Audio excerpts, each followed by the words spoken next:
Hello everybody, Slim Kirby here. Welcome back to more of the Crash Bandicoot playthrough. Crash Bandicoot 2, to be specific, the Wrath of Cortex. Last time we started the first tier of levels. We completed Turtle Woods, Snow Go, and the Pits. We're going to finish up the rest of this tier, going to probably fight the first boss, and we'll see where we go from there. So let's go ahead and start with our first level today, Hang 8.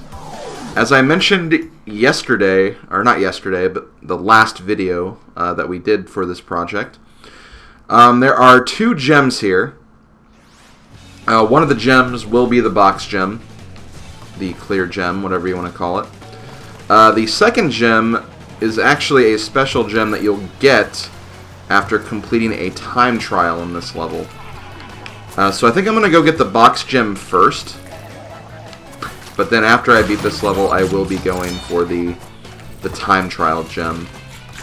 Basically, when you get this checkpoint, a timer will start. And you basically have to finish the level by that point. I'm not sure if you could actually get both the gem, like both gems in the same run. Maybe a speedrunner could, because they're awesome at video games and I'm not, but I would not trust myself and my ability to be able to do that.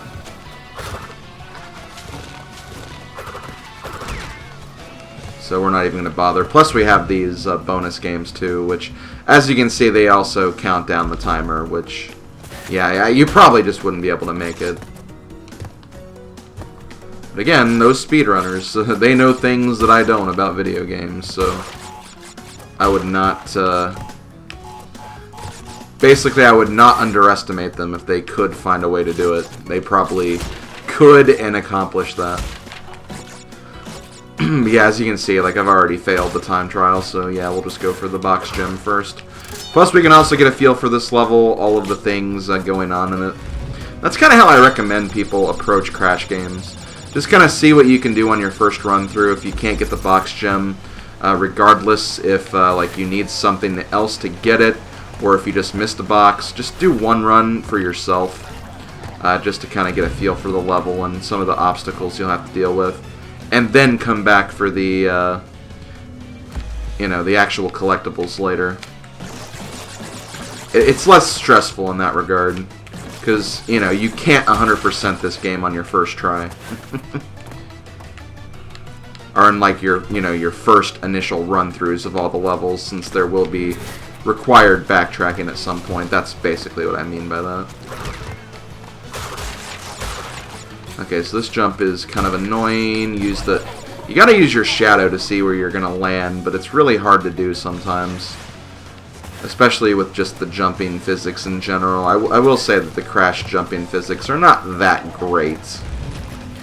You know, they're passable enough to make it work, and I know that there's a lot of people who can definitely get used to the way Crash controls, but to me, there is definitely some difficulty there, and I think it'd be a lie to say that, you know, Crash Bandicoot controls perfectly in every way. Okay, so well, first we gotta get rid of Mr. Piranha Plant. What if that Piranha Plant was in Smash? That would be something. Okay, so making it to the checkpoint, which is good.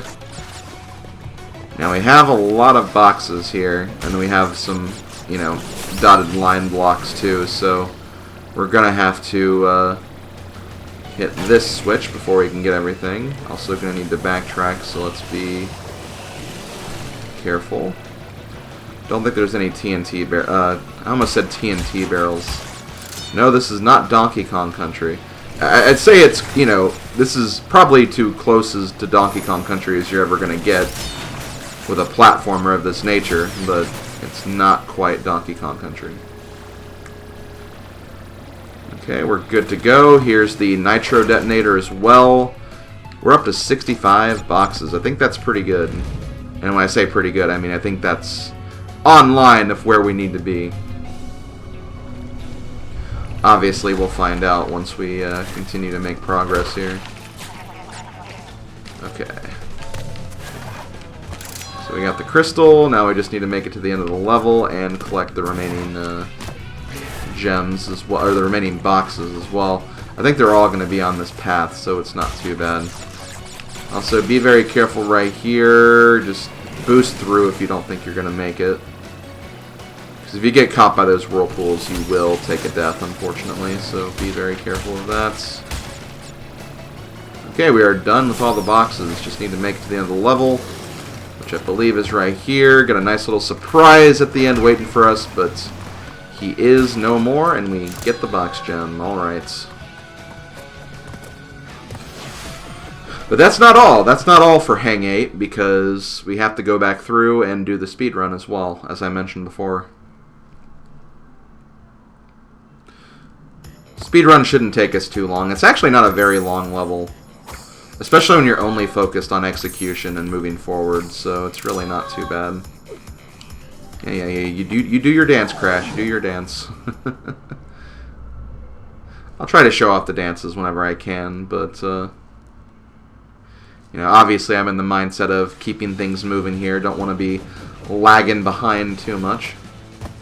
Okay, so you don't want to grab the clock. The time trial is not related to the relic time trial, so you do not have to worry about that. You may be able to actually... I actually don't know for sure if like you'd be able to get it or not during the relic run or not, but if you'd want to try it, it is there. So we're going to be... We'll grab the masks whenever the masks are available. For the most part, we're just going to ignore everything and just kind of focused on speeding through this. That was a damage boost that just did not help me whatsoever. Yeah, we don't want to jump on the bonus areas either. Or the gem path. Those would just waste time in the long run. You can definitely like skip a lot of things and cut a lot of corners, especially with the slide jump, but I don't like risking it too much. Because, you know, if you die, you have to redo a whole bunch of stuff, and you don't want that to happen. Blah, blah, blah. You get the idea. I guess we still have a mask we can use too if things get hairy. But that should do it, and we are good. Okay, so that's going to do it for Hang 8. Pretty simple level, I'd say. And now we're going to move on to the last level of the first tier.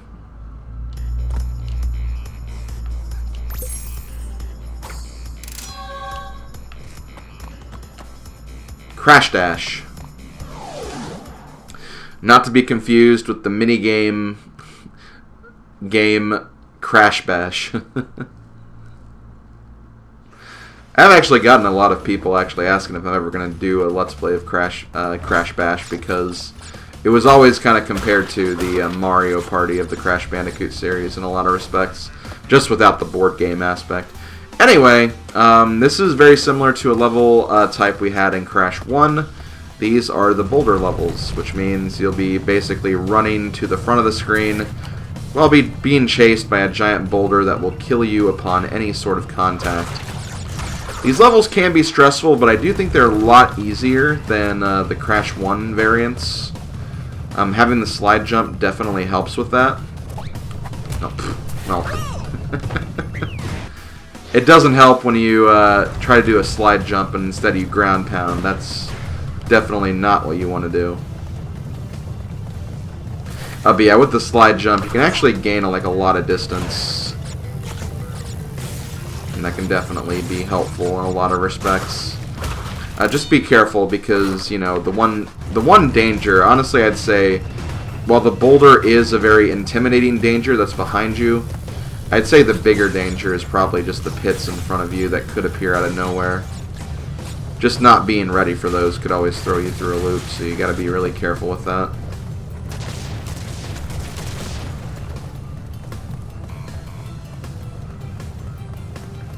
Okay, so the boulder's gonna fall in there, gonna get the crystal, and we're gonna see what's inside this bonus room. Oh boy, these jumps. These jumps are always really scary, but it wasn't too bad, I guess. I would really like to grab that extra life, but nah. I'd rather just destroy the boxes just to be safe. Also, it wouldn't be a Crash Bandicoot with a game without these kinds of jumps. 3, 4, 5, 5, 1, 2, 3, 4, 5, 1, 2, 3, 4, 5. I won't count every single one of those anymore, but that's basically what you want to do in those cases, is just count the number of jumps you need, and then just move over when you're ready to move over.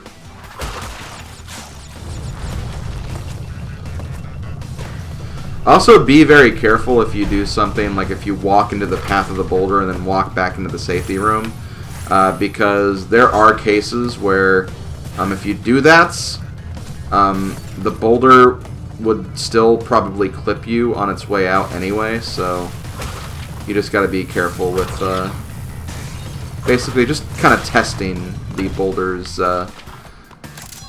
basic game mechanics. It basically becomes active immediately and has a really large hitbox.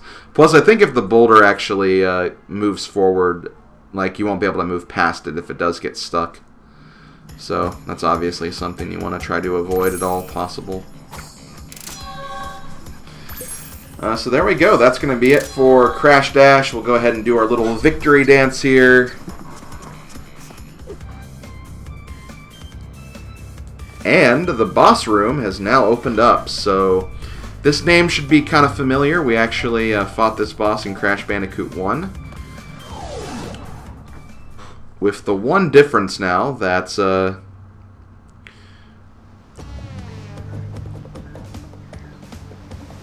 Ripperoo now has a doctorate, so now he's more smart. He's still crazy, though. He's still very, very crazy. He doesn't have, like, the same exact, like, high-pitch cackling that he has in the original, though. The original games. Which I think is kind of unfortunate, because I always remember that being a very big aspect of his character when I did play these games back in the day. Yeah, basically what you want to do is just mainly just try to avoid him as much as possible. Generally, if you pay attention to the way he moves, you kind of know where he's going to end up and where he's going to go. And once he explodes the nitro crates, that's your cue to basically attacking him. He's a fairly easy boss, though, so nothing you have to really worry too much about.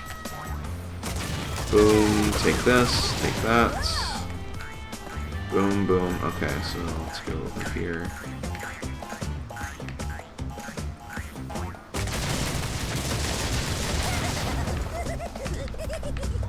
And finally... Oh god. That was close. I think we made it, though.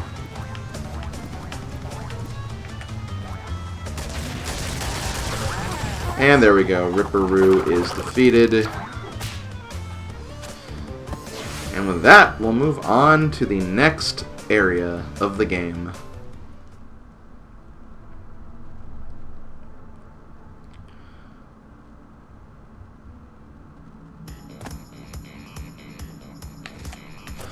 So yeah, once you actually beat the boss, you're still going to be in the same warp room.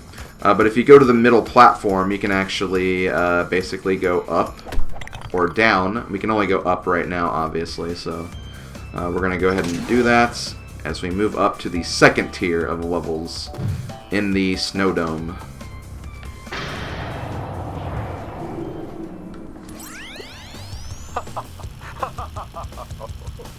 I see that Ripperoo failed to prove much of a challenge yet again. But back to business. There are crystals to be gathered, 20 to be exact. The planets will align shortly, all 13 of them, and this will create a power great enough to rip the Earth apart. Properly utilized, however, the crystals can absorb and contain the energy. Crash, is that you? I've been looking everywhere. I don't have much time to tell you this. You have to be careful. Trusting Cortex seems a little unwise, Crash. I can't keep the data path open much longer. Crash, you need to Okay, well, you know, I do kind of see where Coco's coming from, but I don't think Crash knows where Coco's coming from. So also, much like Crash Bandicoot 1, you can actually switch over to Coco and actually have her go along with you during your adventure. And basically, once you have her join you, you can use the ZR button to switch between the two characters.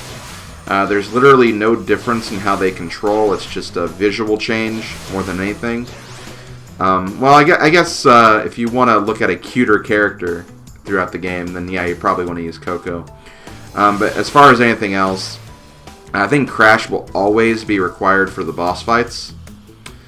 And also, in addition to that, as far as the cutscenes are concerned, whenever there's a cutscene that plays, I believe Coco will get swapped to Crash, because there are some cutscenes that feature Coco. So, you know, they didn't want to create a time paradox where Coco was talking to herself.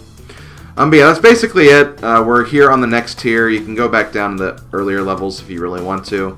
But we have 5 more levels here. We have Snowbiz, Air Crash, Barret, Crash Crush, and the Eel Deal. We still have some time left, so I think what I'm going to do is I'm actually going to go to Air Crash. The reason why I'm skipping Snowbiz is we actually need the red gem before we can get the box gem. And the red gem is that one gem that we saw in Snowgo. However, if we go to Air Crash, we can actually get to where that red gem is going to end up being.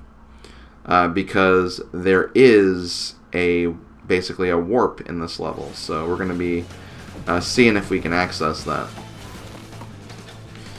So because of that, that's essentially our plan of attack. We'll see if we can make it to that warp. I guess we'll then try to get the red gem afterwards, and then we'll pretty much move on from there, I guess you could say.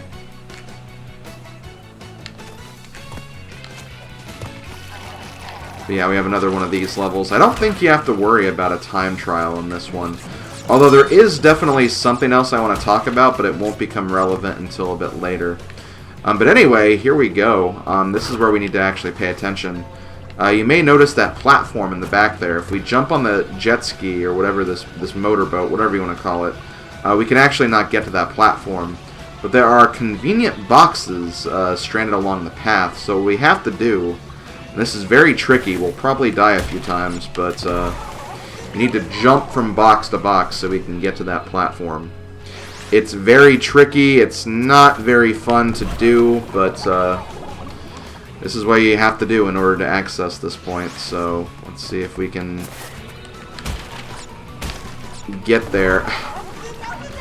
Jeez, it's just not being able to like see Crash's shadow until it's like directly over these small boxes is what's really, really difficult. But we did make it, okay. Plus, I was also just in general worried about, you know, moving too far if I did get over the box in time. So now we're actually in, I guess you could call this the basement level of the building we're in, or whatever this thing is. So if we go up from this middle platform, we'll actually be on floor 1 again. But yeah, we actually have a secret warp room. This will have access to 3 of the levels that we'll be playing throughout the game, as well as 2 other bonus levels that we'll have to figure out how to get to a bit later. But for now, we only have this one available to us. This is basically where we need to go next. So we're going to go back to Snowgo. We don't have to worry about the box gem or anything because we already got it. But we do have to make it through this section. And this section can actually be kind of difficult because it's, well, it's mostly ice. So we're going to try to be careful here.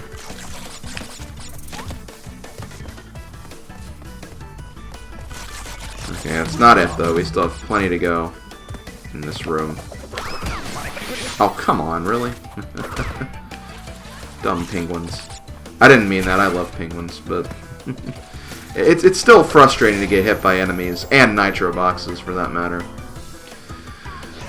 So yeah, this could honestly take me a few tries. And, you know, there is also the one aspect of this game that, you know, something I do like about the Crash games, because it does kind of allow for just a more tolerable experience for people.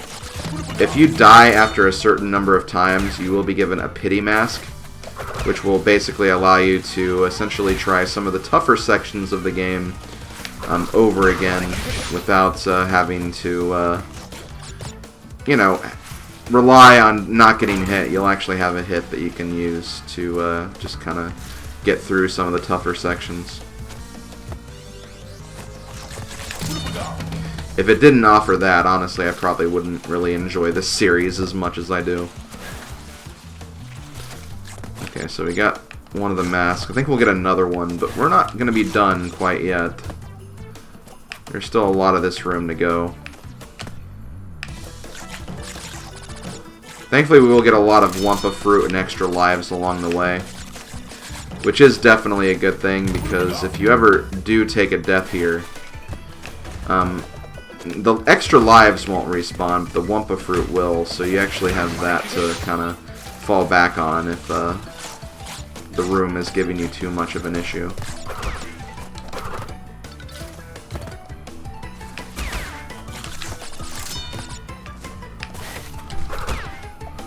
I think we're actually almost at the end, so... oh god. Boom, boom. That's okay. I think we're actually at... no, hold on, not quite.